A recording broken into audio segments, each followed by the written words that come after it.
ಪರಮಪೂಜ್ಯ ಶ್ರೀಪಾದಂಗಳವರ ಪಾದಕಮಲಗಳಲ್ಲಿ ಭಕ್ತಿ ಶ್ರದ್ಧಾಪೂರ್ವಕ ನಮಸ್ಕಾರಗಳನ್ನು ಸಲ್ಲಿಸ್ತಾ ರಾಘವೇಂದ್ರ ವಿಜಯದ ಮಹಾಕಾವ್ಯದ ಪ್ರವಚನ ಇಂದಿನಿಂದ ಪ್ರಾರಂಭವಾಗ್ತಾ ಇದೆ.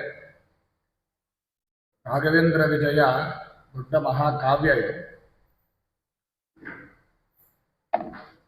ಅದುಃಖಮಿತರತ್ ಸರ್ವಂ ಜೀವಾ ಏವತು ದುಃಖಿನಃ ತೇಷಾಂ ದುಃಖ ಪ್ರಹಾರಾಯ ಶ್ರುತಿರೇಷ ಪ್ರವರ್ತತೆ ಅಂತ ಒಂದು ಮಾತು. ವೈದಿಕ ವಾಂಗ್ಮಯದ ಮಹತ್ವವನ್ನು ಸಾರುವ ಈ ಮಾತು ಜೀವಸಂಘಕ್ಕೆ ದುಃಖ ಎಂಬುದು ಇರುತ್ತದೆ. ಈ ಮಾತು ಜೀವಸಂಘಕ್ಕೆ ದುಃಖ ಇರ್ತದೆ ಎಂಬುದನ್ನು ಖಚಿತಪಡಿಸ್ತದೆ. ನಾವೆಲ್ಲರೂ ಜೀವಿಗಳು. ಹಾಗಾಗಿ ಮಾನುಷ ಜನ್ಮ ಎತ್ತಿದ ಮೇಲೆ ಮನುಷ್ಯ ಅವನಿಗೆ ಬರುವಂತಹ ದುಃಖಗಳಿವೆ. ಅವನಿಗೆ ಜ್ಞಾನ ಇದೆ, ಕ್ರಿಯಾ ಇದೆ, ಇಚ್ಛಾ ಇದೆ. ಇವನು ಮನುಷ್ಯನಿಗೆ ಅವೆಲ್ಲ ಇರುವುದರಿಂದ ದುಃಖವು ಸಾಮಾನ್ಯವಾಗಿ ಅವನಿಗೆ ಬರ್ತಾ ಇರ್ತದೆ. ಆ ದುಃಖವನ್ನು ಕಳೆದುಕೊಳ್ಬೇಕು. ಮನುಷ್ಯನಾದವ ದುಃಖ ಬಂತು ಅಂದರೆ ಅವನನ್ನು ಕಳೆದುಕೊಳ್ಳುವುದಕ್ಕೆ, ಪರಿಹಾರ ಮಾಡಿಕೊಳ್ಳೋಕ್ಕೆ ಇಚ್ಛೆ ಪಡ್ತಾನೆ. ಅದು ಪ್ರಯತ್ನ ಮಾಡಬೇಕು ಕೂಡ. ಅದಕ್ಕಾಗಿ ದುಃಖ ಹೋಗ್ಬೇಕಂತಾದರೆ ಏನಾಗಬೇಕು? ದುಃಖ ಹೋಗ್ಬೇಕಂತಾದರೆ ಪರಮಾತ್ಮನ ಅನುಗ್ರಹ ಇರಬೇಕು. ಪರಮಾತ್ಮನ ಅನುಗ್ರಹ ಆಯಿತು ಅಂದರೆ ಅವನಿಗೆಲ್ಲ ದುಃಖ ಹೋಗ್ತದೆ. ಹಾಗಾಗಿ ಭಗವಂತನ ಅನುಗ್ರಹ ಆಗಬೇಕು ಅಂತಾದರೆ ಭಗವಂತನ ಉಪಾಸನೆಯನ್ನು ಮಾಡಬೇಕು. ಅವನೇ ಸರ್ವೋತ್ತಮ ಅಂತ ತಿಳಿದುಕೊಂಡು ಅವನ ಉಪಾಸನೆಯನ್ನು ಮಾಡಿದಾಗ ಪರಮಾತ್ಮ ಪ್ರಸನ್ನನಾಗ್ತಾನೆ. ಪರಮಾತ್ಮನ ಪ್ರಸನ್ನ ಆಗಬೇಕು ಅಂತಾದರೆ ಭಗವಂತನ ಹತ್ರ ಹೋಗಿ ನಾವು ಬೇಡಿಕೊಂಡು ನಮ್ಮ ಕಷ್ಟಗಳನ್ನು ಪರಿಹಾರ ಮಾಡು ಸ್ವಾಮಿ ಅಂತ ಕೇಳಿದಾಗ ಭಗವಂತ ಪ್ರಸನ್ನನಾಗಬೇಕು. ಅವನು ಪ್ರಸನ್ನನಾಗಬೇಕಂತಾದ್ರೆ ಏನು ಮಾಡಬೇಕಂದ್ರೆ ವಿಷಯಗಳಲ್ಲಿ ವಿರಕ್ತಿ ಬರಬೇಕು. ಮೊಟ್ಟ ಮೊದಲಿಗೆ ವೈರಾಗ್ಯ ಎಂಬುದು ಬರಬೇಕು, ವಿರಕ್ತಿ ಬರಬೇಕು ನಮಗೆ. ಇದರೊಳಗೆ ವಿಷಯಗಳಲ್ಲಿ ಭಗವಂತನಲ್ಲಿ ವಿರಕ್ತಿ ಅಲ್ಲ, ಭಗವಂತನನ್ನು ಬಿಟ್ಟು ಉಳಿದ ವಿಷಯಗಳಲ್ಲೆಲ್ಲ ವಿರಕ್ತಿ ಬರಬೇಕು. ಆಗ ವಿರಕ್ತಿ ಬಂತು ಅಂದರೆ ಭಗವಂತನನ್ನು ನಾವು ಹೇಗೆ ಉಪಾಸನೆ ಮಾಡಬೇಕು, ಹೇಗೆ ಪೂಜೆ ಮಾಡಬೇಕು ಇತ್ಯಾದಿಗಳನ್ನು ನಾವು ಸರಿಯಾಗಿ ತಿಳಿದುಕೊಳ್ಳಬೇಕು. ಜ್ಞಾನವನ್ನು ಪಡಿಬೇಕು. ಜ್ಞಾನ ಪಡೆದ ಮೇಲೆ ಅವನೇ ಸರ್ವೋತ್ತಮ ಅಂತ ಗಟ್ಟಿಯಾದ ವಿಶ್ವಾಸ ಇರಬೇಕು. ಈ ರೀತಿಯಾಗಿ ಭಗವಂತನಲ್ಲಿ ಜ್ಞಾನ ಪಡೆದುಕೊಂಡು ನಮ್ಮ ವಿಷಯ ವೈರಾಗ್ಯವನ್ನು ಮಾಡಿಕೊಂಡು ಅವನೇ ಸರ್ವೋತ್ತಮ ಅಂತ ತಿಳಿದು ಉಪಾಸನೆ ಮಾಡಿದಾಗ ಪರಮಾತ್ಮ ಪ್ರಸನ್ನನಾಗ್ತಾನೆ. ಪ್ರಸನ್ನನಾದ ಅಂದರೆ ಮೋಕ್ಷಾದಿ ಪುರುಷಾರ್ಥಗಳನ್ನು ಕರುಣಿಸ್ತಾನೆ. ಮೋಕ್ಷವೇ ಬಂದ ಮೇಲೆ ದುಃಖವೇ ಇರುವುದಿಲ್ಲ. ಹಾಗಾಗಿ ಆ ಭಗವಂತನ ಅನುಗ್ರಹ ಆಗಬೇಕೆಂಬುದು ಮೊಟ್ಟ ಮೊದಲು ಪ್ರಧಾನವಾಯಿತು. ಭಗವಂತನ ಅನುಗ್ರಹ ಆಗಬೇಕಂತಾದರೆ ಗುರುಕಾರುಣ್ಯ ಅತೀ ಪ್ರಧಾನ. ಯಾಕೆಂದರೆ ಗುರುಗಳಿಲ್ಲದೇನೆ ಭಗವಂತನ ಹತ್ತಿರ ಹೋಗ್ಲಿಕ್ಕೆ ಸಾಧ್ಯವೇ ಇಲ್ಲ. ಭಗವಂತನನ್ನು ಹೇಗೆ ತಿಳಿದುಕೊಳ್ಳಬೇಕು, ಹೇಗೆ ಉಪಾಸನೆ ಮಾಡಬೇಕು ಎಂಬುದನ್ನೆಲ್ಲ ನಮಗೆ ತಿಳಿಸಿಕೊಡೋರು ಯಾರೋ ಗುರುಗಳೇ. ಹಾಗಾಗಿ ಆ ಗುರು ಕಾರುಣ್ಯ ಎಂಬುದೇನಿದೆಯಲ್ಲ ಅದು ಬಹಳ ಪ್ರಧಾನವಾದದ್ದು. ಅದಕ್ಕಾಗಿ ಒಂದು ಮಾತು ಹೇಳ್ತದೆ ಶಾಸ್ತ್ರದಲ್ಲಿ, ಹರೋರುಷ್ಟೇ ಗುರುಸ್ತ್ರಾತ ಗುರೋರುಷ್ಟೇನ ಕಶ್ಚನ ಅಂತ ಒಂದು ಮಾತಿದೆ. ಏನಂದರೆ, ಒಂದು ವೇಳೆ ಪರಮಾತ್ಮ ನಮ್ಮ ಮೇಲೆ ಕೋಪಗೊಂಡ್ರೆ ಆಗ ಗುರುಗಳ ಹತ್ರ ಹೋಗಿ ನಾವು ಪ್ರಾರ್ಥನೆ ಮಾಡಿದಾಗ ಗುರುಗಳೇನು ಮಾಡ್ತಾರೆ, ಭಗವಂತನಲ್ಲಿ ಪ್ರಾರ್ಥನೆ ಮಾಡಿ, ಸ್ವಾಮಿ ಇವನು ನಮ್ಮ ಶಿಷ್ಯ ಏನೋ ತಪ್ಪು ಮಾಡಿದ್ದಾನೆ, ಅವನ ಮೇಲೆ ನೀನು ಅನುಗ್ರಹ ಮಾಡು ಅಂತ ಗುರುಗಳು ಹೋಗಿ ಪರಮಾತ್ಮನಲ್ಲೇ ಪ್ರಾರ್ಥನೆ ಮಾಡಿ ನಮ್ಮ ಮೇಲೆ ಅನುಗ್ರಹ ಮಾಡಿಸ್ತಾರೆ. ಹಾಗಾಗಿ ಗುರುಗಳು ಪ್ರಧಾನವಾದದ್ದು. ಆದರೆ ಗುರುಗಳೇ ಕೋಪಗೊಂಡ್ರೆ ಇನ್ಯಾರು ನಮಗೆ ಕಾಪಾಡಲಿಕ್ಕೆ ಸಾಧ್ಯವಿಲ್ಲ. ಹಾಗಾಗಿ ಭಗವಂತ ಹೇಳ್ತಾನೆ, ಗುರುದ್ವಾರ ಪ್ರಸಾದ ಕೃತಹಂ. ನಾನು ಅನುಗ್ರಹ ಮಾಡ್ತೀನಿ ಅಂದರೆ ಗುರುಗಳ ದ್ವಾರನೇ ಮಾಡ್ತೇನೆ. ಹಾಗಾಗಿ ಗುರುಕಾರುಣ್ಯದ ಮಹತ್ವವನ್ನು ಸಾರಿದ್ದಾನೆ ಪರಮಾತ್ಮ. ಹಾಗಾಗಿ ಏನೇ ಆದರೂ ಭಗವಂತನ ಪ್ರಸಾದ ಆಗಬೇಕು, ಭಗವಂತನ ಅನುಗ್ರಹ ಆಗಬೇಕು ಅಂತಾದರೆ ಮೊಟ್ಟ ಮೊದಲಿಗೆ ಗುರುಕಾರುಣ್ಯವೆಂಬುದು, ಗುರುಗಳ ಅನುಗ್ರಹವೆಂಬುದು ಪಡೆದುಕೊಳ್ಳುವುದು ಪ್ರಧಾನ. ಹಾಗಾಗಿ ಪ್ರಕೃತ ಶ್ರೀ ಮಧ್ವಾಚಾರ್ಯರೇ ಮೊದಲಾದ ಅನೇಕ ಗುರುಗಳ ಅನುಗ್ರಹ ಪಡೆಯಬೇಕು. ಎಲ್ಲ ಗುರುಗಳ ಅನುಗ್ರಹ ಪಡೆಯಬೇಕಾದ್ರಿಂದ ನಾವೆಲ್ಲರೂ ಏನು ಮಾಡಬೇಕು, ಮಧ್ವಾಚಾರ್ಯರಿಂದ ಪ್ರಾರಂಭ ಮಾಡಿಕೊಂಡು ಎಲ್ಲ ಗುರುಗಳ ಅನುಗ್ರಹ ಆಗಬೇಕಂತಾದರೆ ಎಲ್ಲರ ಹತ್ರ ಹೋಗಲಿಕ್ಕೆ ಎಲ್ಲರ ಹತ್ರ ನಾವು ಅನುಗ್ರಹ ಮಾಡ್ರಿ ಎಂಬುದು ಕಷ್ಟ ಆಗ್ಬೋದೇನೆ. ಆದರೆ ಶ್ರೀಮದಾಚಾರ್ಯರಿಂದ ಪ್ರಾರಂಭ ಮಾಡಿ ಎಲ್ಲ ಗುರುಗಳ ಸನ್ನಿಧಾನ ಪಾತ್ರರು, ಕರುಣಾಮೂರ್ತಿಗಳು, ಭಕ್ತ ಪರಾಧೀನರು, ಭಕ್ತ ವತ್ಸಲರು, ಯಾರು ವಿದ್ವತ್ ಪರಿಜ್ಞೆಯ ಮಹಾವಿಶೇಷರಾಗಿರ್ತಕ್ಕಂಥವರು, ಕಲ್ಪವೃಕ್ಷ ಕಾಮಿದರುಗಳ ಎಂಬುದಾಗಿ ಪ್ರಸಿದ್ಧ ಪಡೆದವರು ಯಾರು ಅಂದರೆ ಪ್ರಭುಗಳಾದ ಶ್ರೀ ರಾಘವೇಂದ್ರ ತೀರ್ಥ ಶ್ರೀಪಾದಂದರು. ಎಲ್ಲ ಗುರುಗಳ ಅನುಗ್ರಹ ಆಗಬೇಕಂತಾದರೆ ಇವರಲ್ಲಿ ಹೋಗಿ ನಾವು ಆಶ್ರಯಿಸಿದರೆ, ಇವರು ಸಂತುಷ್ಟರಾದರೆ ಇವರಲ್ಲೆಲ್ಲ ಗುರುಗಳ ಸನ್ನಿಧಾನವಿದೆ ಮಧ್ವಾಚಾರ್ಯರಿಂದ ಹಿಡಿದುಕೊಂಡು. ಹಾಗಾಗಿ ಇವರ ಅನುಗ್ರಹ ಆಯಿತು ಅಂತಾದರೆ, ಇವರನ್ನು ನಾವು ಆಶ್ರಯಿಸಿದರೆ ಎಲ್ಲ ಗುರುಗಳ ಅನುಗ್ರಹವಾಗುವುದರಲ್ಲಿ ಸಂದೇಹವಿಲ್ಲ ಎಂಬುದಾಗಿ ತಿಳಿಸ್ತಾರೆ. ಹಾಗಾಗಿ ಗುರುರಾಯರ ಅನುಗ್ರಹವನ್ನು ನಾವು ಸಂಪಾದನೆ ಮಾಡಬೇಕು. ಅವರ ಸಂಪಾದನೆ ಮಾಡಬೇಕು ಅಂತಾದರೆ ಅವರ ಮಹಾತ್ಮ್ಯ ಜ್ಞಾನದ ಅವಶ್ಯಕತೆ ಇದೆ. ಯಾಕೆಂದರೆ ಒಬ್ಬನಲ್ಲಿ ಭಕ್ತಿ ಬರಬೇಕಂತಾದರೆ ಅಥವಾ ಒಬ್ಬನಲ್ಲಿ ಗೌರವ ಬರಬೇಕಂತಾದರೆ ಅವರ ಬಗ್ಗೆ, ಅವರ ಗುಣಗಳ ಬಗ್ಗೆ ತಿಳಿದಾಗ ಮಾತ್ರ ಆ ಮನುಷ್ಯಕ್ಕೆ ನಾವು ಮರ್ಯಾದೆಯನ್ನು ಕೊಡ್ತೇವೆ, ಗೌರವವನ್ನು ಕೊಡ್ತೇವೆ, ಭಕ್ತಿಯನ್ನು ಮಾಡ್ತೇವೆ. ಅವರ ಮಹಾತ್ಮ್ಯ, ಅವರ ಬಗ್ಗೆ ಜ್ಞಾನ ಇಲ್ಲದೇನೆ ಯಾರು ಅವರಿಗೆ ಗೌರವ ಕೊಡ್ತಾರೆ? ಈಗ ನಾವು ಎಷ್ಟೋ ಲೋಕದಲ್ಲಿ ಕಾಣಿಸ್ತೇವೆ, ದೊಡ್ಡ ದೊಡ್ಡವರು ಜ್ಞಾನಿಗಳು ಬಂದಿರ್ತಾರೆ, ಅವರ ಬಗ್ಗೆ ತಿಳಿದವರು ಹೋಗಿ ಗೌರವ ಕೊಡ್ತಾರೆ, ನಮಸ್ಕಾರ ಮಾಡ್ತಾರೆ. ಅವರ ಪರಿಜ್ಞಾನವೇ ಇಲ್ಲವ ಮನುಷ್ಯ ಸುಮ್ಮನೆ ಹಾಗೆ ಕೂತಿರ್ತಾರೆ. ಯಾಕೆ ಅಂದರೆ ಅವ್ರ ಬಗ್ಗೆ ತಿಳಿದಿಲ್ಲ, ಅವ್ರು ಯಾರು ಎಂಬುದು ಗೊತ್ತಿಲ್ಲ. ಗೊತ್ತಾಯಿತು ಅಂದರೆ ಅವನು ಸರ್ವೇ ಸಾಮಾನ್ಯ ಹೇಳ್ತಾನೆ, ಹೋಗಿ ಮಾತನಾಡಿಸ್ತಾನೆ, ನಮಸ್ಕಾರ ಮಾಡ್ತಾನೆ. ಇದು ಲೋಕದಲ್ಲಿ ನಾವು ಕಾಣ್ತೇವೆ.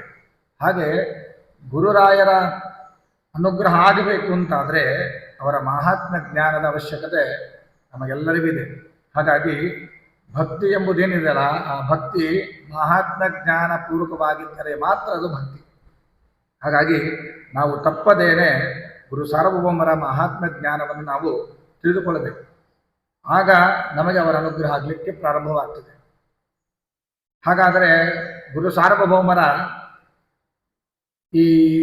ಅವರ ಮಹಾತ್ಮ ಜ್ಞಾನ ತಿಳಿದುಕೊಳ್ಬೇಕಂತಾದರೆ ನಾವು ಎಲ್ಲಿ ಓದಬೇಕು, ಎಲ್ಲಿ ತಿಳ್ಕೊಳ್ಬೇಕು ಎಂಬುದಾಗಿ ಬಂದಾಗ ಸಾಕಷ್ಟು ಗ್ರಂಥಗಳಿವೆ.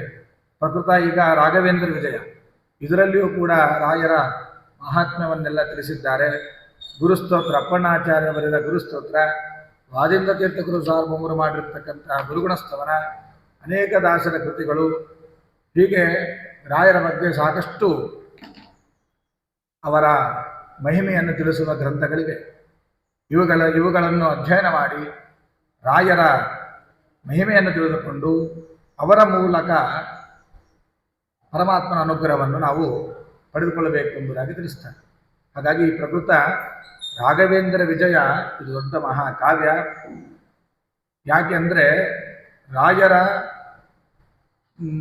ಗುರು ಸಾರ್ವಭೌಮರ ಜೀವನದ ಬಗ್ಗೆ ಮಾಹಿತಿಯನ್ನು ನೀಡುವ ಅಧಿಕೃತ ಗ್ರಂಥ ಇದು ಅಂತ ದೊಡ್ಡ ಪ್ರಸಿದ್ಧಿ ಇದೆ. ಇದೊಂದು ದೊಡ್ಡ ಮಹಾಕಾವ್ಯ. ಯಾಕೆ ಇದಕ್ಕಿಷ್ಟು ಮಹತ್ವವನ್ನು ಕೊಟ್ಟಿದ್ದಾರೆ? ರಾಯರ ಜೀವನದ ಬಗ್ಗೆ ಅಧಿಕೃತ ಮಾಹಿತಿಯನ್ನು ನೀಡುವ ಅಧಿಕೃತ ಗ್ರಂಥ ಅಂತ ಯಾಕೆ ಇದಕ್ಕೆ ಪ್ರಸಿದ್ಧಿಯನ್ನು ಪಡೆದಿದೆ, ವಿಶ್ವಾಸವಿದೆ, ಮತ್ತು ಇದು ಅಧಿಕೃತ ಗ್ರಂಥ ಯಾಕೆ ಅಂತ ಹೇಳಿದ್ರೆ, ಸ್ವಯಂ ರಾಯರ ಪೂರ್ವಾಶ್ರಮದ ಅಕ್ಕನ ಮಕ್ಕಳಾದ ನಾರಾಯಣಾಚಾರ್ಯ ಶ್ರೇಷ್ಠ ಕವಿಗಳು, ಮಹಾವಿದ್ವಾಂಸ. ಅವರು ರಾಯರೊಟ್ಟಿಗೆ ಇದ್ದು ಅವರಲ್ಲಿ ಅಧ್ಯಯನವನ್ನು ಮಾಡ್ತಾ, ಅವರೊಟ್ಟಿಗೆ ಸಂಚಾರವನ್ನು ಮಾಡ್ತಾ, ರಾಯರ ದಿನಚರಿಗಳನ್ನು, ಅವರ ಚಟುವಟಿಕೆಗಳನ್ನು, ಅವರ ತಪಸ್ಸನ್ನು, ಅವರ ಜ್ಞಾನದ ಭಂಡಾರವನ್ನು, ಪ್ರತ್ಯಕ್ಷವನ್ನು ಕಂಡು ಅವರೊಟ್ಟಿಗೆ ಇದ್ದವರಿವರು ನಾರಾಯಣಾಚಾರ್ಯ. ಹಾಗಾಗಿ ಅವರು ತಮ್ಮ ಶಬ್ದದ ಕುಂಜದಿಂದ ಈ ರಾಯರ ಮಹಾತ್ಮ್ಯವನ್ನು, ಅವರ ಚರಿತ್ರೆಯನ್ನು ಇಡೀ ಗ್ರಂಥದಲ್ಲಿ, ಈ ಕಾವ್ಯದಲ್ಲಿ ರಚನೆಯನ್ನು ಮಾಡಿ ಕೊಟ್ಟಿದ್ದಾರೆ. ಸಾರ್ಥಕ ಜೀವಿಗಳು ರಚನೆ ಮಾಡಿ ಕೊಟ್ಟಿದ್ದಾರೆ. ಯಾಕೆಂದರೆ ಅವರೇ ತಮ್ಮ ಪ್ರತಿಯೊಂದು ಸರಕದ ಕೊನೆಯಲ್ಲಿ ಹೇಳುತ್ತಾರೆ, ಕಶ್ಯಪ ಗೋತ್ರಜರಾದ ಲಕ್ಷ್ಮೀ ನರಸಿಂಹಾಚಾರ್ಯರ ಮತ್ತು ಗೋಪಿಕಾಂಬ ಎಂಬ ಸಾಧ್ವಿಯ ಗರ್ಭಾಂಬದಲ್ಲಿ ಜನಿಸಿದವರಾದ ನಾರಾಯಣಾಚಾರ್ಯ ಕೃತ ಅಂತ ಎಂಬುದಾಗಿ ಅವರೇ ಸರಕದಲ್ಲಿ ಕೊನೆಯಲ್ಲಿ ಹೇಳ್ಕೊಳ್ತಾರೆ. ಹಾಗಾಗಿ ಇದು ದೊಡ್ಡದಾದ ಮಹಾಕಾವ್ಯ. ರಾಯರ ಜೀವನವನ್ನು ಅಧಿಕೃತವಾಗಿ ಅವರ ಮಹತ್ವವನ್ನು ತಿಳಿಸುವ ಗ್ರಂಥ ಎಂಬುದಾಗಿ ಇದಕ್ಕೆ ಕರೀತಾರೆ. ಒಟ್ಟಾರೆ ಇದು ದೊಡ್ಡ ಮಹಾಕಾವ್ಯ ಎಂಬುದಾಗಿ ಇದಕ್ಕೆ ಕರೀತಾರೆ. ಕಾವ್ಯದಲ್ಲಿ ಇದು ಕಾವ್ಯ ಅನಿಸಿಕೊಳ್ಳಬೇಕು ಅಂತಾದರೆ, ಒಂದು ಗ್ರಂಥ ಇದು ಮಹಾಕಾವ್ಯ ಅಂತ ಅನಿಸಿಕೊಳ್ಬೇಕಂತಾದ್ರೆ ಅದಕ್ಕೊಂದು ಲಕ್ಷಣ ಇದೆ. ಏನು ಲಕ್ಷಣ? ಆಶೀರ್ಣಮಸ್ಕ್ರಿಯ ವಸ್ತು ನಿರ್ದೇಶೋ ವಾಪಿ ತನ್ಮುಖಂ ಇತಿಹಾಸಕತೋದ್ಭೂತಂ ಇತರದ್ವಾಸದಾಶಯಂ ಚತುರ್ವರ್ಗ ಫಲಾಯತ್ತಂ ಚತುರೋದಾತ್ತನಾಯಕಂ ನಗರಾರ್ಣವಶೀಲರ್ತು ಚಂದ್ರಾರ್ಕೋದಯ ವರ್ಣನೈ ಅಲಂಕೃತಮ ಸಂಕ್ಷಿಪ್ತಂ ರಸಭಾವ ನಿರಂತರಂ ಅಂತ. ಇದು ಕಾವ್ಯ, ಒಂದು ಗ್ರಂಥ ರಚನೆ ಮಾಡಿವಿ, ಇದು ಕಾವ್ಯ ಅಂತ ಅನಿಸ್ಕೊಳ್ಬೇಕಂತಾದ್ರೆ ಇವೆಲ್ಲ ಲಕ್ಷಣದಿಂದ ಕೂಡಿರ್ಬೇಕು, ಆಗ ಅದು ಕಾವ್ಯ ಅಂತ ಅನಿಸ್ಕೊಳ್ತದೆ ಅಂತ ಇದಕ್ಕೆ ಹೇಳ್ತಾರೆ ಈ ಶ್ಲೋಕದ ಪ್ರಮಾಣ. ಏನೇನಿರಬೇಕು? ಒಂದು ಕಾವ್ಯ ಅಂತ ಅನಿಸ್ಕೊಳ್ಬೇಕಾದ್ರೆ ಏನೇನಿರಬೇಕು? ಕಾವ್ಯದ ಗ್ರಂಥದ ಆರಂಭದೊಳಗೆ ದೇವತಾ ನಮಸ್ಕಾರ ರೂಪವಾಗಿರತಕ್ಕಂತಹ ಪರಮಾತ್ಮನ ಆಶೀರ್ವಾದವನ್ನು ಬೇಡುವಂತಹ ಮಂಗಳಾಚರಣೆಯನ್ನು ಇರಬೇಕು ಅಂತ ಹೇಳ್ತಾರೆ. ಅದಾದ ಮೇಲೆ ಕಾವ್ಯ ಅಂತ ಅನಿಸ್ಕೊಳ್ಬೇಕಾದ್ರೆ ಈ ಕಾವ್ಯದಲ್ಲಿ ಧೀರೋದಾತ್ತ, ಧೀರೋದ್ಧತ್ತ, ಧೀರಲಿತ ಯಾರೊಬ್ಬರಾದರೂ ನಾಯಕರಿರಬೇಕು, ಅವರನ್ನು ಕುರಿತು ಕಾವ್ಯ ಹೇಳ್ತಿರಬೇಕು.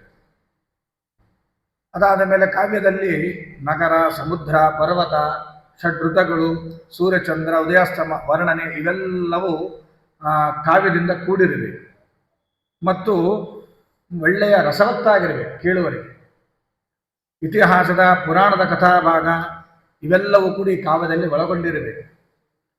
ಅಷ್ಟಲ್ಲದೇನೆ ಕವಿ ಯಾರು ಇದನ್ನು ರಚನೆ ಮಾಡ್ತಾ ಇದ್ದಾರೆ, ಆ ಕವಿಯು ತಾನು ಇಷ್ಟಪಟ್ಟಷ್ಟು ಕಥಾಭಾಗವನ್ನು ವಿಸ್ತಾರವಾಗಿ ವರ್ಣಿಸುವ ಸ್ವಾತಂತ್ರ್ಯ ಇರಬೇಕು. ಆ ಕವಿಗೆ ಸ್ವಾತಂತ್ರ್ಯ ಇರಬೇಕು. ಇಂತಹ ಲಕ್ಷಣದಿಂದ ಕೂಡಿರಬೇಕು. ಈ ಲಕ್ಷಣದಿಂದ ಯಾವುದು ಕೂಡಿರ್ತದೋ ಅದು ಮಹಾಕಾವ್ಯ ಅಂತ ಅನಿಸ್ಕೊಳ್ತದೆ ಅಂತ ಹೇಳ್ತಾರೆ. ಇದು ಮಹಾಕಾವ್ಯ ಅಂತ ಅನಿಸ್ಕೊಳ್ತದೆ. ಇವೆಲ್ಲ ಲಕ್ಷಣದಿಂದ ಈ ರಾಘವೇಂದ್ರ ವಿಜಯ ಕೂಡಿದೆ ಅಂತ ಹೇಳ್ತಾರೆ. ಚತುರ್ವರ್ಗ ಫಲಾಯತ್ತಂ, ಧರ್ಮಾರ್ಥ ಕಾಮ ಮೋಕ್ಷವೆಂಬ ಫಲ ಕೊಡುವಂಥದ್ದಾಗಿರುತ್ತದೆ ಎಂಬುದಾಗಿ ಮಹಾಕಾವ್ಯದ ಲಕ್ಷಣದಲ್ಲಿ ಹೇಳಿರುತ್ತದೆ. ವಿವಿಧ ವೃತ್ತಗಳಿಂದ, ಅನೇಕ ರಸಗಳ ಸಮ್ಮೇಳನದಿಂದ, ಶಬ್ದಾರ್ಥ ಅಲಂಕಾರಗಳಿಂದ, ಸಮೂಹದಿಂದ ಈ ಮಹಾಕಾವ್ಯ ಯಾರು ಕೇಳ್ತಾರೋರಿಗೆಲ್ಲ ರಂಜಿಸ್ತದೆ. ಇಂತಹ ಮಹಾಕಾವ್ಯವನ್ನು ಅಧ್ಯಯನ ಮಾಡಬೇಕು. ಯಾರು ಅಧಿಕಾರಿಗಳಲ್ಲಿ ಈ ಕಾವ್ಯ ಅಧ್ಯಯನ ಮಾಡಬೇಕು ಅಂದರೆ ಯಾರು ಅಧಿಕಾರಿಗಳು ಎಂಬುದನ್ನು ಕೂಡ ತಿಳಿಸ್ತಾರೆ ಈ ಕಾವ್ಯದ ಪ್ರಾರಂಭದಲ್ಲಿ. ಕಾವ್ಯ ಹೇಗಿರಬೇಕು ಅಂತ ಲಕ್ಷಣ ಹೇಳಿದರು. ಯಾರು ಅಧಿಕಾರಿಗಳು? ಸಾತ್ವಿಕ ಜನರು ಇಂತಹ ಮಹಾಕಾವ್ಯವನ್ನ ಅಧ್ಯಯನ ಮಾಡುವವರಲ್ಲಿ ಅಧಿಕಾರ ಆಗ್ತಾರೆ ಅಂತ ತಿಳಿಸ್ತಾರೆ. ಹಾಗಾದರೆ ಸಾತ್ವಿಕರೆಂದರೆ ಯಾರು? ನಾವೆಲ್ಲ ತಿಳ್ಕೊಂಡಿದ್ದು ನಾನು ಸಾತ್ವಿಕ ಅಂತ. ಅದಕ್ಕೆ ಹೇಳ್ತಾರೆ ಸಾತ್ವಿಕರಂದರೆ ಯಾರು? ಸಾತ್ವಿಕರು ಅಂದರೆ ಯಾರು ಅಂತ ತಿಳಿಸ್ತಾರೆ. ಸತ್ವ ಗುಣದಿಂದ ಯಾರು ಕೂಡಿರ್ತಾರೋ ಅವರೇ ಸಾತ್ವಿಕರು ಅಂತ ತಿಳಿಸ್ತಾರೆ. ಹಾಗಾದರೆ ಸತ್ವಗುಣವೆಂದರೆ ಏನು ಅಂತ ಪ್ರಶ್ನೆ ಬರ್ತದೆ. ಸತ್ವಗುಣವೆಂದರೆ ಪರಗತ ಸುಖ ದುಃಖಾದಿ ಭಾವನಾ ಭಾವಿತ ಅಂತಃಕರಣತ್ವಂ ಸತ್ವಂ ಅಂತ ಒಂದು ಹೇಳ್ತಾರೆ. ಅಂದರೆ ಸತ್ವಗುಣ ಅಂದರೆ ಯಾವುದು, ಹೇಗೆ ಅಂತ ಕೇಳಿದ್ರೆ ಇನ್ನೊಬ್ಬರಿಂದ ಅನುಭವಿಸಲ್ಪಟ್ಟ, ನೋಡಿ ವಿಚಾರ ಮಾಡಿ, ಇನ್ನೊಬ್ಬರು ಅನುಭವಿಸ್ತಾ ಇರ್ತಾರೆ. ಏನು? ಸುಖ ದುಃಖಗಳು ಅನುಭವಿಸ್ತಾ ಇರ್ತಾರೆ ಇನ್ನೊಬ್ಬರು. ಒಬ್ಬ ಪಕ್ಕದಲ್ಲಿರುವವನು ಸುಖ ದುಃಖಗಳನ್ನು ಅನುಭವಿಸ್ತಾ ಇರ್ತಾನೆ, ಅದು ನಂದೇ ಅಂತ ಯಾರು ಭಾವಿಸ್ತಾರೋ, ಅದಕ್ಕೆ ಸ್ಪಂದಿಸ್ತಾರೋ ಅದಕ್ಕೆ ಸತ್ವಗುಣ ಅಂತ ಕರೀತಾರೆ. ಸಾತ್ವಿಕರು ನಾವೆಲ್ಲರೂ ಅಂತ ನಾವು ತಿಳ್ಕೊಳ್ತೀವಿ ಅಂದರೆ ಅಕ್ಕಪಕ್ಕದಲ್ಲಿ ಸುಖ ದುಃಖದನ್ನು ಅನುಭವಿಸ್ತಾ ಇರ್ತಾರೆ, ಅದನ್ನು ನೋಡಿ ನಂದೇಪ ಇದು ಅಂತ ಅವ್ನಿಗೆ ಯಾರು ಸ್ಪಂದನೆ ಮಾಡ್ತಾರೋ ಅದಕ್ಕೆ ಸತ್ವಗುಣ ಅಂತ ಕರೀತಾರೆ. ಅಂದರೆ ಇಲ್ಲಿ ನಾವು ಪರಕಾಯ ಪ್ರವೇಶವನ್ನು ಮಾಡಿ ಇದು ನಮ್ಮದು ಎಂಬುದಾಗಿ ಯಾರು ಸ್ಪಂದಿಸ್ತಾರೋ ಅದಕ್ಕೆ ಸತ್ವಗುಣ ಅಂತ ಕರೀತಾರೆ. ಉದಾಹರಣೆಗೆ ಹೇಳ್ತಾರೆ, ಹರಿಕಥೆ ನಡೀತಾ ಇರ್ತದೆ, ಅಥವಾ ಯಾವುದೋ ಒಂದು ನಾಟಕ ನಡೀತಾ ಇರ್ತದೆ, ಅಥವಾ ಏನೋ ಒಂದು ಪುರಾಣ ನಡೀತಾ ಇರಬೇಕಾದ್ರೆ ಒಂದಲ್ಲಿ ಕತೆ ಬರ್ತದೆ. ಏನು? ರಾಮ ಸೀತೆ ಇಬ್ಬರು ಅರಣ್ಯಕ್ಕೆ ಪ್ರವೇಶ ಮಾಡಿದರು. ಅಲ್ಲಿ ಈ ತರಹದ ಕಷ್ಟಗಳನ್ನು ಅನುಭವಿಸಿದರು ಇತ್ಯಾದಿಗಳ ಕಥೆಯನ್ನು ಕೇಳಬೇಕಾದರೆ ಎದುರಿಗೆ ಕೂತವನು ಅದನ್ನು ನೋಡಿ ಕಣ್ಣಲ್ಲಿ ನೀರು ಬರ್ತದೆ. ಯಾಕೆ ಅಂದ್ರೆ ಅವರು ಆ ಕಥೆ ಒಳಗೆ ಪರಕಾಯ ಪ್ರವೇಶ ಮಾಡಿರ್ತಾರೆ. ಸೀತೆ ಅಣ್ಣ ತಮ್ಮಂದರ ಭಾವನೆ ಈ ರೀತಿಯಾಗಳನ್ನು ನೋಡಿ ಯಾರು ಅಳುವುದಕ್ಕೆ ಪ್ರಾರಂಭ ಮಾಡ್ತಾರೋ ಯಾಕಂದ್ರೆ ಪರಕಾಯ ಪ್ರವೇಶ ಮಾಡಿಬಿಟ್ಟಿರ್ತಾರೆ. ಹೀಗೆ ನಾನೇ ಅವನು, ನನ್ನ ತಮ್ಮನೇ ಹೀಗೆ, ನನ್ನ ಹೆಂಡತಿನೇ ಹೀಗೆ ಅಂತ ಯಾರು ತಿಳಿದುಕೊಂಡು ಭಾವನೆಯನ್ನು ಪಡ್ತಾರೋ, ಭಾವಿಸಿಕೊಂಡು ಸಂದರ್ಭ ಉಚಿತವಾದ ರೀತಿಯಲ್ಲಿ ಸ್ಪಂದಿಸ್ತಾರೋ ಇವೆಲ್ಲವೂ ಸತ್ವಗುಣ ಅಂತ ಕರೀತಾರೆ. ಇಂತಹ ಸತ್ವಗುಣೋಪೇತರಾದವರೇ ಈ ಕಾವ್ಯವನ್ನು ಪಠನ ಮಾಡಲಿಕ್ಕೆ ಅಧಿಕಾರಿಗಳು ಎಂಬುದಾಗಿ ಈಗ ಕೆಲವೊಬ್ಬರೆಲ್ಲ ಇರ್ತಾರೆ, ತಾರ್ಕಿಕವಾಗಿ ವಿಚಾರ ಮಾಡ್ತಾರೆ. ಅದು ವಿಚಿತ್ರ ಇರ್ತದೆ. ತಾರ್ಕಿಕವಾಗಿ ವಿಚಾರ ಮಾಡೋರಿಗೆ ಈ ಕಾವ್ಯ ಬಹಳ ದೂರ ಅಂತ ಹೇಳ್ತಾರೆ. ಹೇಗೆ? ಇದಕ್ಕೊಂದು ಉದಾಹರಣೆ ಕೊಡ್ತಾರೆ, ಅದ್ಭುತವಾಗಿ ಉದಾಹರಣೆ ಕೊಡ್ತಾರೆ. ಒಬ್ಬ ವಿಜ್ಞಾನಿ ಇರ್ತಾನೆ. ಆ ವಿಜ್ಞಾನಿಯ ಹೆಂಡತಿ ಕವಿತ್ರಿ, ಒಳ್ಳೆ ರಚನೆ ಒಂದು ಕವಿತಾ ಕೌಶಲ್ಯ ಅವಳಲ್ಲಿ ಇರ್ತಾಳೆ. ಅವಳು ಗಂಡನನ್ನು ನೋಡಿ ನಿನ್ನ ಮಗುವು ಚಂದ್ರನಂತೆ ಇದೆ ಅಂತಂದು. ನಿನ್ನ ಮುಖ ಚಂದ್ರನಂತೆ ಇದೆ ಅಂತ ಹೆಂಡತಿ ಗಂಡನನ್ನು ನೋಡಿ ಹೇಳಿದಾಗ ಅವನು ಖುಷಿ ಪಡಬೇಕಾಗಿತ್ತು. ಯಾರು? ಗಂಡ. ಆದರೆ ಅವನೇನು ಹೇಳ್ದ? ನನ್ನ ಮುಖ ಚಂದ್ರನಂತಿದೆ ಅಂತ ಹೇಳಿದೆಯಲ್ಲ, ಚಂದ್ರನಲ್ಲಿ ಯಾವುದೇ ವಿಧವಾದ ಬದುಕಲಿಕ್ಕೆ ಬೇಕಾದ ವಾಯು ಇಲ್ಲ, ನೀರಿಲ್ಲ, ಸೌಕರ್ಯಗಳಿಲ್ಲ, ಕಲ್ಲು ಮಣ್ಣುಗಳಿಂದ ಕೂಡಿರ್ತಕ್ಕಂತಹ ಚಂದ್ರನಿಗೆ ನನ್ನ ಮುಖ ಹೋಲಿಸ್ತೀಯ ನೀನು ಅಂತ ಗಂಡ ಬೈತ, ಕೋಪಗೊಂಡ. ಇದರಿಂದ ಏನರ್ಥ ಆಯಿತು? ತಾರ್ಕಿಕವಾಗಿ ವಿಚಾರ ಮಾಡ್ತಾರೆ. ಕವಿಗಳು ತಮ್ಮ ವರ್ಣನೆಯನ್ನು ಮಾಡ್ತಾರೆ. ವರ್ಣನೆ ಮಾಡಿದಾಗಲೇ ತಾರ್ಕಿಕವಾಗಿ ವಿಚಾರ ಮಾಡಿದಾಗ ಗಂಡನಂತೆ ಅವನೇನ ಚಂದ್ರನ ಮುಖಾನು ಖುಷಿ ಪಡಬೇಕು. ಅವನದ್ರೊಳಗೆ ಏನೇನಿದೆ, ಅಲ್ಲಿ ವಾಯು ಇಲ್ಲ, ಬದುಕಲಿಕ್ಕೆ ಸೌಕರ್ಯಗಳಿಲ್ಲ ಅಂತ ಹೆಂಡತಿಗೆ ಬೈದಾಗ ಅವನು ಮೂರ್ಖ ಅಂತ. ಅಲ್ಲೇನು ತಗೊಳ್ಬೇಕಾಗಿತ್ತು? ಅವನು ಚಂದ್ರನಂತೆ ಮುಖ ಅಂದರೆ ಚಂದ್ರನಲ್ಲಿರುವ ಆಹ್ಲಾದಕತ್ವ ತಂಪು ಕೊಡ್ತಾನೆ, ಅವನಲ್ಲಿರುವ ಸೌಂದರ್ಯ, ಅವನಲ್ಲಿರುವ ಬೆಳಕು, ತೇಜಸ್ಸು ಇವನ್ನು ತಿಳಿದುಕೊಂಡಾಗ ಖುಷಿ ಪಡಬೇಕಾಗಿತ್ತು. ನಂದು ಚಂದಾದ ಮುಖ, ನನ್ನ ನೋಡಿದ್ರೆ ಇನ್ನೊಬ್ರು ಖುಷಿ ಪಡ್ತಾರೆ, ಆ ಥರ ಇದೆ ಅಂತ ಹೆಂಡತಿ ಹೇಳಿರುವ ತಾತ್ಪರ್ಯ. ಇವನು ತಾರ್ಕಿಕ ವಿಚಾರ ಮಾಡಿದ. ಚಂದ್ರನಂದ ಮುಖ, ಚಂದ್ರನಲ್ಲಿ ಗಾಳಿ ಇಲ್ಲ, ಸೌಕರ್ಯ ಇಲ್ಲ ಅಂತ ಇವನು ತಾರ್ಕಿಕವಾಗಿ ವಿಚಾರ ಮಾಡಿದ.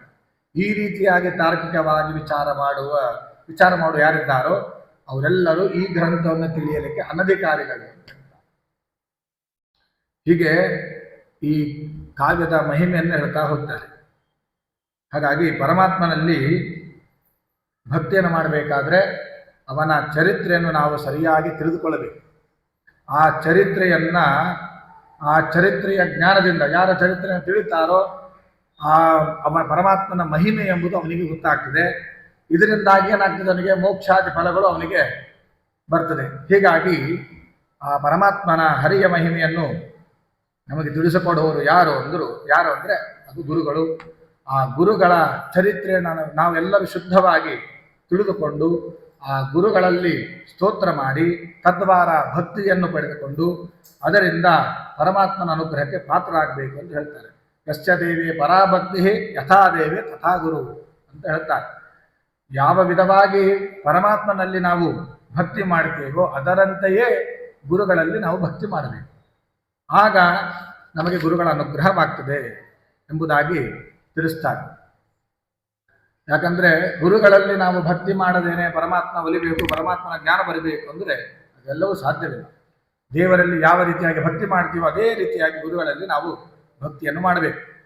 ಅದರಂತೆಯೇ ಗುರುಗಳಲ್ಲಿ ಭಕ್ತಿ ಮಾಡಿದಾಗ ಗುರು ಅನುಗ್ರಹ ಪ್ರಾಪ್ತಿಯಾಗ್ತದೆ. ಆ ಗುರುಗಳ ರಾಯರ ಅನುಗ್ರಹ ಆಗಬೇಕು ಅಂದರೆ ಅವರ ಮಹಾತ್ಮ ಚರಿತ್ರೆಯನ್ನು ತಿಳಿದುಕೊಳ್ಬೇಕು. ಹಾಗಾಗಿ ಕವಿಶ್ರೇಷ್ಠರಾದ ಪಂಡಿತರಾದ ನಾರಾಯಣಾಚಾರ್ಯರು ಈ ರಾಘವೇಂದ್ರ ವಿಜಯ ಎಂಬ ಅದ್ಭುತವಾದ ಕಾವ್ಯವನ್ನು ನಮಗೆ ರಚನೆ ಮಾಡಿಕೊಟ್ಟಿದ್ದಾರೆ. ಹಾಗಾಗಿ ಇಲ್ಲಿ ನಾಯಕರು ಯಾರು? ಒಬ್ಬ ಕವಿ ಗ್ರಂಥ ರಚನೆ ಮಾಡ್ತಾ ಇದ್ದಾನೆ, ಅದಕ್ಕೆ ಲಕ್ಷಣ ಹೇಳಿದರು, ಕಾವ್ಯ ಹೇಗಿರಬೇಕು ಅಂತ. ನಾಯಕನಿರಬೇಕು. ನಾಯಕ ಯಾರು ಅಂದರೆ ಈ ವಿಜಯದಲ್ಲಿ ರಾಘವೇಂದ್ರ ಗುರು ಸಾರ್ವಭೌಮರೇ ಇದಕ್ಕೆ ನಾಯಕರು.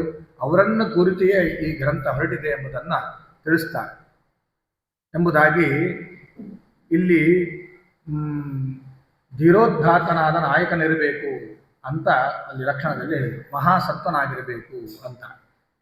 ಇವೆಲ್ಲವೂ ರಾಯರಲ್ಲಿ ಈ ಗುಣಗಳಿವೆ ಅಂತ ಹೇಳ್ತಾರೆ. ಯಾಕಂದರೆ ರಾಯರು ಎಲ್ಲ ಗುಣಗಳಿಂದ ಎಷ್ಟು ಗುಣಗಳಿವೋ ಎಲ್ಲ ಗುಣಗಳಿಗಿಂತಲೂ ಹೆಚ್ಚಿನ ಗುಣ ಅವರಲ್ಲಿ ಇದೆ ಎಂಬುದಾಗಿ ತಿಳಿಸ್ತಾರೆ. ಯಾಕಂದರೆ ಅವರು ಜನ್ಮತಃ ಧೀರೋದ್ಧಾತರು, ಅವರು ಹುಟ್ಟಿದಿಂದಲೂ ಧೀರೋದ್ಧಾತರು. ಹಾಗೆ ನೋಡಿದರೆ ಯಾರು ಉದಾತ್ತ ನಾಯಕರಲ್ಲಿ ಏನೇನು ಗುಣಗಳಿರಬೇಕು ಅದೆಲ್ಲ ಗುಣಗಳಿಗಿಂತಲೂ ಹೆಚ್ಚು ಗುಣ ಈ ರಾಯರಲ್ಲಿದೆ ಎಂಬುದನ್ನು ನಾರಾಯಣ ಪಂಡಿತಾಚಾರ್ಯರು ಈ ಗ್ರಂಥದಲ್ಲಿ ತೋರಿಸಿಕೊಟ್ಟಿದ್ದಾರೆ.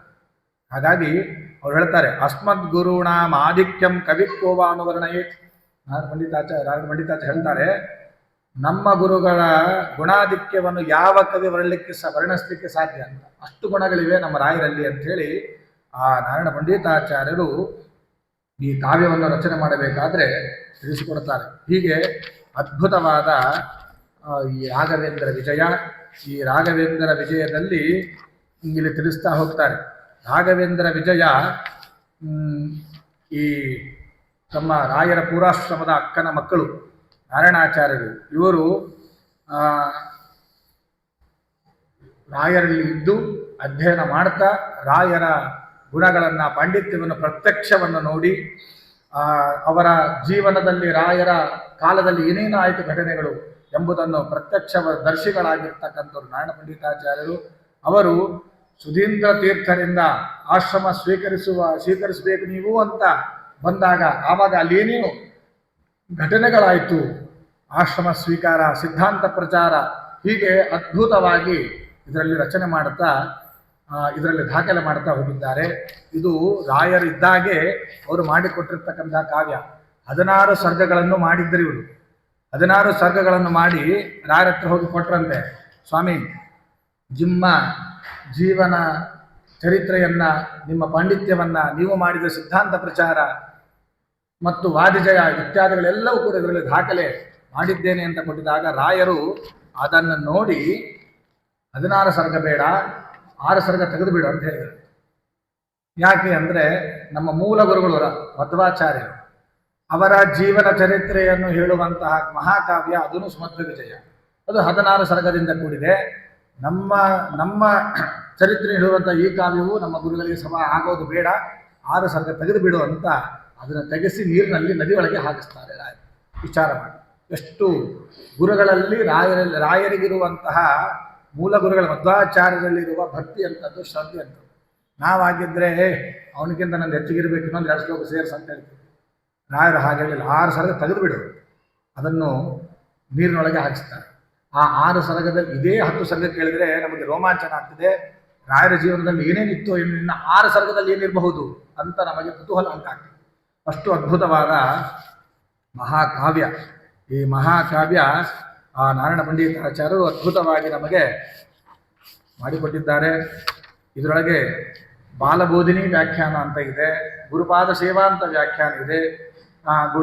ವೆಂಕೋಬಾಚಾರ್ಯರ ಎಂಬುದಾಗಿ ಪಂಡಿತರು ಅವರು ಒಂದು ವ್ಯಾಖ್ಯಾನವನ್ನು ಮಾಡಿದ್ದಾರೆ. ಬಾಲಬೋಧಿನಿ ಅಂತ ವ್ಯಾಖ್ಯಾನ ಬರೆದವರು ರಾಮಾಚಾರ್ಯರು ಅಂತ. ಅವರು ಉದ್ದಾಮ ಪಂಡಿತರು, ಧೀರೇಂದ್ರ ತೀರ್ಥರ ಪೂರಾಶ್ರಮದ ಪೌತ್ರರು. ಅವರು ಸುಜ್ಞಾನೇಂದ್ರ ತೀರ್ಥರ ಪೂರಾಶ್ರಮದ ತಂದೆಗಳು. ಅವರು ಈ ಕಾವ್ಯಕ್ಕೆ ಬಾಲಬೋಧಿನಿ ಎಂಬುದಾಗಿ ವ್ಯಾಖ್ಯಾನವನ್ನು ಬರೆದಿದ್ದಾರೆ. ಇನ್ನು ಗುರುಪಾದ ಸೇವಾ ಅಂತ ಒಂದು ವ್ಯಾಖ್ಯಾನಕಾರರು, ಅವರು ರಾಘವೇಂದ್ರಾಚಾರ್ಯರು ಅಂತ, ಇವರು ಒಳ್ಳೆಯ ಪಂಡಿತರು. ಅವರು ಕೂಡ ಈ ಕಾವ್ಯಕ್ಕೆ ವ್ಯಾಖ್ಯಾನವನ್ನು ಬರೆದಿದ್ದಾರೆ. ಇನ್ನು ವೆಂಕೋಬಾಚಾರ್ಯರು ಅಂತ, ಅವರು ಒಳ್ಳೆಯ ಷಟ್ಶಾಸ್ತ್ರ ಜ್ಞಾನ ತಿಳಿದಿರ್ತಕ್ಕಂಥವ್ರು, ಅಧ್ಯಯನ ಮಾಡ್ತಿರ್ತಕ್ಕಂಥವ್ರು. ಅವರು ರಾಯರ ಅವಿಚ್ಛಿನ್ನ ಭಕ್ತರು. ಅವರು ಕೂಡ ಇದಕ್ಕೆ ವ್ಯಾಖ್ಯಾನವನ್ನು ಬರೆದಿದ್ದಾರೆ. ಅವರೆಲ್ಲ ವ್ಯಾಖ್ಯಾನಕಾರರ ಸ್ಮರಣೆಯನ್ನು ಮಾಡಿ ರಾಘವೇಂದ್ರ ವಿಜಯದ ಮಹಾಕಾವ್ಯದ ಮೊದಲನೇ ಸರ್ಗದ ಮೊದಲನೇ ಶ್ಲೋಕವನ್ನು ಪ್ರಾರಂಭ ಮಾಡ್ತಾರೆ.